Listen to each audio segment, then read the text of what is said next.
how to get clear on what you want when you're pulled in a million directions.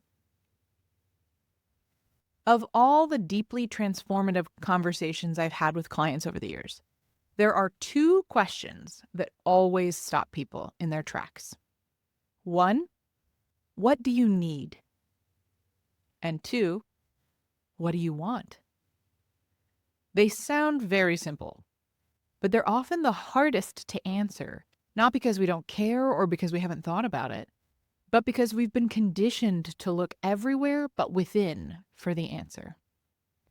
And when life feels full, when you're managing a business, a family, your own inner world, maybe even the expectations of others, the question of what you want often gets diluted in the noise. Sometimes all you hear is static. Other times, it's a chorus of competing voices, each pointing in a different direction. So, what do you do when you genuinely don't know? Or when you think you know, but the answer keeps changing? How do you stay consistent when clarity feels slippery? Here's what I've come to believe. There's what's true now, and there's what will be true tomorrow.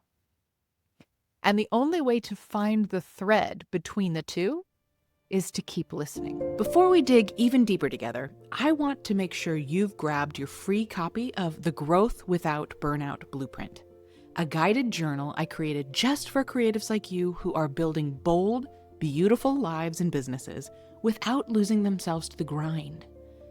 This is your rhythm reset, your space to reflect, realign, and remember who you are while you grow. If you've ever felt like your ambition and your nervous system are at odds, this is for you. Inside, you'll find powerful prompts, check-ins, and mindset shifts to help you grow with courage, creativity, and clarity without burning out in the process. It's totally free, it brings you back home to yourself, and it was made with you in mind. Head over to ellenbroencoaching.kit.com/no-burnout-blueprint or tap the link in the show notes to get yours today. All right, let's get back to the episode. This isn't the kind of clarity that comes from a spreadsheet of pros and cons. This is embodied clarity, soul clarity, the kind that comes from attunement, slowing down enough to hear what's underneath the noise. Attunement isn't always quiet. Sometimes it shows up as frustration, as resistance, as a full body no. Sometimes it whispers. Sometimes it roars. But it always comes from you, not from your fear or your conditioning or your need to please. From you. And when we start listening, the next part is discernment. What of all that we hear actually feels aligned? What feels light in the body? What feels expansive, even if it's scary? That's where imperfect action then comes in. Because here's the thing. Sometimes clarity comes not before the decision, but after. I've had moments where I've declared with full certainty, this is it. This is the thing. And then I've woken up the next day and felt the quiet nudge that it's actually not. One of my clients came into a session with a fire in his eyes and said, I have never been more certain or clear on a vision in my life. I am moving to California. He had a family, a thriving brick and mortar business in a completely different state, but something deep in his body had been whispering for a while that he wasn't home. And when he pictured life in California, it was like everything clicked into place. The vision felt expansive, aligned, obvious. So we went there. We explored every angle, what the move would require, what it would change, what it revealed about what he most deeply wanted. He was lit up. The clarity was electric. And then, in our very next session, he smiled and said, I'm not moving to California. He'd slept on it, he'd processed it, and realized the vision wasn't really about California. It was about home. He said, I know exactly what I'm looking for now. We're prepping the house to go on the market. A few months later, he and his family moved into their dream home, not across the country, but just 10 minutes down the road. A space that captured everything he had seen in his California daydream, but without needing to abandon the life, community, and business he'd built. The clarity came through action, and the decision got sharper because he was willing to explore it fully.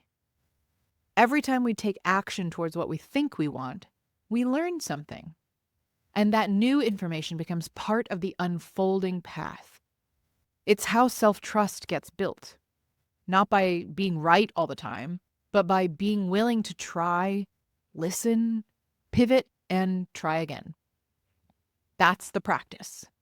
Attunement, then discernment, then action. And when we're consistent in that, clarity tends to follow.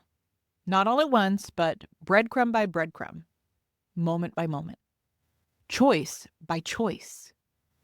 So if you're in that place where the options are endless and nothing feels clear yet, welcome to your process. This isn't wandering. This is your creative home. You're already on track. It just bears repeating in moments like these that clarity doesn't require certainty. It simply requires your presence. Trust the voice that speaks after the noise settles. Trust the knowing that comes after you've tried. And remember, you don't need to know everything right now. You just need to know the next right thing, even if it's only right for today. That's how we move forward. That's how we refine. And that's how we come home to what we really want. Thank you for being here with me today. Join me tomorrow to discover the power of procrastination. If you enjoyed today's episode, please share the love by sending it to someone you know it would support, and by leaving reviews and comments. It would truly mean the world to me to hear from you and to support those you care about. Hit that subscribe button so you never miss a day, and join me in my mission to help a world full of content creators become a world of contentment creators.